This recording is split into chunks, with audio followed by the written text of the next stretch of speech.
സങ്കീർത്തനങ്ങൾ അദ്ധ്യായം 71. ദൈവമേ, നിന്റെ വേദപ്രമാണത്തിൽ അടങ്ങിയിരിക്കുന്ന അത്ഭുത കാര്യങ്ങളെ കാണുവാൻ എൻ്റെ ഉൾക്കണ്ണുകളെ പ്രകാശിപ്പിക്കണമേ. ആമീൻ. കർത്താവേ, ഞാൻ നിന്നിൽ ആശ്രയിച്ചു. ഞാൻ ഒരിക്കലും ലജ്ജിക്കരുതേ. നിന്റെ നീതിയാൽ എന്നെ രക്ഷിക്കണമേ. നിന്റെ ചെവിയങ്കലേക്ക് ചായിച്ച് എന്നെ വിടുവിക്കണമേ.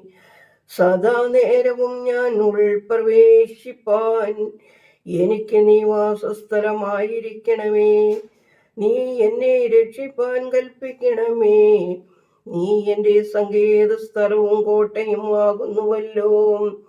ദൈവമേ, ദുഷ്ടന്റെ കയ്യിൽ നിന്നും ദോഷിയായ അക്രമിയുടെ കയ്യിൽ നിന്നും എന്നെ രക്ഷിക്കണമേ. എന്തെന്നാൽ കർത്താവേ, നീ എൻ്റെ ശരണമാകുന്നു.